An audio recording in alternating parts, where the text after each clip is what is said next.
क्या वाकई इस्लाम में कुत्ता हलाल है? क्या वाकई ऐसा मुमकिन है कि एक मुसलमान जिस जानवर को आम तौर पर नापाक समझता है वो अचानक हलाल करार दिया जाए? और क्या किसी बड़े इमाम ने ऐसा फतवा दिया है?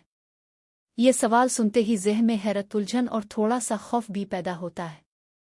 सोशल मीडिया के इस दौर में ऐसी बातें तेज़ी से फैलती हैं और अक्सर लोग बग़ैर तहक़ीक़ के उन्हें सच मान लेते हैं। लेकिन क्या ये दावा वाकई दुरुस्त है या इसके पीछे कोई बड़ी गलतफहमी छपी हुई है? आजकल सोशल मीडिया पर एक बात बहुत ज़्यादा वायरल हो रही है कि एक फतवा मौजूद है जिसमें कहा गया है कि कुत्ता हलाल है। कुछ लोग इस बात को दलील के साथ पेश करते हैं, जबकि कुछ लोग इसे सुनकर फौरन रद्द कर देते हैं। मसला ये है कि ज़्यादातर लोग पूरी बात जाने बगैर सिर्फ आधी मालूमात पर यकीन कर लेते हैं। यही वजह है कि एक छोटी सी बात एक बड़े फितने की शक्ल इख्तियार कर लेती है और लोगों के ज़हनों में शुकूक और शुबहात पैदा हो जाते हैं। जब भी दीन के हवाले से कोई चौंका देने वाली बात सामने आती है तो ज़रूरी हो जाता है कि इसकी मुकम्मल तहक़ीक़ की जाए, क्योंकि दीन इस्लाम में हलाल और हराम का मामला बहुत हसास है।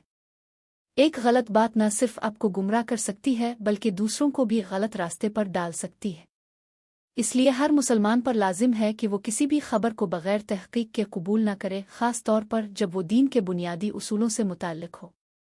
असल हकीकत को समझने के लिए हमें फ़िक़्ह इस्लामी के उसूलों की तरफ जाना पड़ेगा। ख़ास तौर पर इमाम मालिक का मौक़िफ़ यहाँ बहुत अहम है। उनके नज़दीक एक उसूल ये बयान किया जाता है कि समंदर की ज़्यादातर मखलूक हलाल है। ये उसूल कुरान की इस आयत से लिया गया है जिसमें समंदर के शिकार और उसके खाने को जायज़ करार दिया गया है। लेकिन यहाँ एक अहम बात को समझना ज़रूरी है और वो ये कि इस उसूल का इतलाक़ किस पर होता है। अब सवाल ये पैदा होता है कि ओ समंदरी कुत्ता वो आखिर है क्या?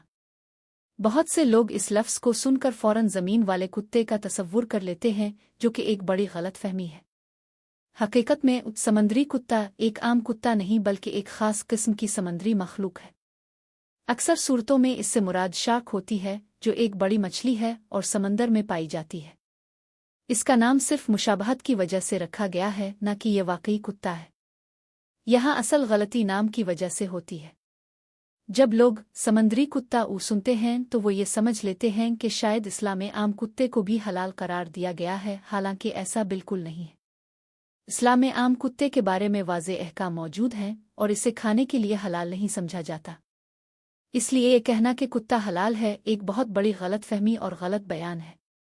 अगर हम मुख्तलिफ फ़िक़ही मकातिब फ़िक्र को देखें तो हमें मालूम होता है कि इस मसले में कुछ इख्तिलाफ़ भी पाया जाता है, लेकिन इस इख्तिलाफ़ का ताल्लुक़ समंदरी मखलूक से है, न कि ज़मीन के जानवरों से। बाज़ उलमा के नज़दीक समंदर की तमाम मखलूक हलाल है, जबकि कुछ के नज़दीक सिर्फ मछली हलाल है। लेकिन किसी भी मोतबर आलम ने आम कुत्ते को खाने के लिए हलाल करार नहीं दिया। ये बात समझना बहुत ज़रूरी है कि दीन में अल्फाज की बहुत अहमियत होती है। अगर किसी चीज़ को गलत अंदाज में बयान किया जाए तो वो लोगों को गुमराह कर सकती है। समंदरी कुत्ता एक इस्तिलाह है जिसे अगर सही सियाक व सबाक में ना समझा जाए तो ये बड़ी गलतफहमी पैदा कर सकती है। इसीलिए उलमा हमेशा इस बात पर जोर देते हैं कि दीन को समझने के लिए मुस्तनद ज़राए का सहारा लिया जाए। आज के दौर में सबसे बड़ा मसला यही है कि लोग सोशल मीडिया पर देखी जाने वाली हर बात को सच मान लेते हैं।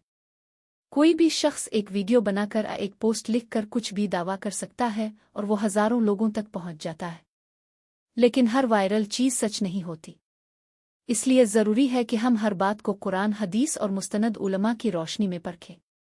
अगर आप वाकई दीन को सही तरीके से समझना चाहते हैं तो आपको तहक़ीक़ की आदत अपनानी होगी। किसी भी बात को सुनकर फ़ौरन इस पर यकीन न करें बल्कि इसकी असल हकीकत तक पहुंचने की कोशिश करें। उलमा से रुजू करें, मुस्तनद किताबें पढ़ें और ऐसे लोगों की बात सुनें जो इल्म रखते हैं। यही तरीक़ा आपको गुमराही से बचा सकता है। आखिर में यही कहा जा सकता है कि इस्लाम एक मुकम्मल और वाज़ेह दीन है जिसमें हलाल और हराम के उसूल साफ तौर पर बयान किए गए हैं। कुत्ते के हलाल होने का दावा एक गलतफहमी है जो सिर्फ नाम की वजह से पैदा हुई है। असल हकीकत यह है कि बात उस समंदरी मखलूक की हो रही है, न कि ज़मीन के कुत्ते की। इसलिए इस फ़र्क को समझना बहुत ज़रूरी है। अगर आपको आज इस मौजू की हकीकत मालूम हो गई है तो इस मालूमात को दूसरों तक भी पहुँचाएं, क्योंकि एक सही बात किसी की गलतफहमी दूर कर सकती है और इसे गुमराही से बचा सकती है। इस वीडियो को शेयर करें, दूसरों को आगाह करें और हमेशा सच को तलाश करने की कोशिश करें। यही एक सच्चे मुसलमान की पहचान है।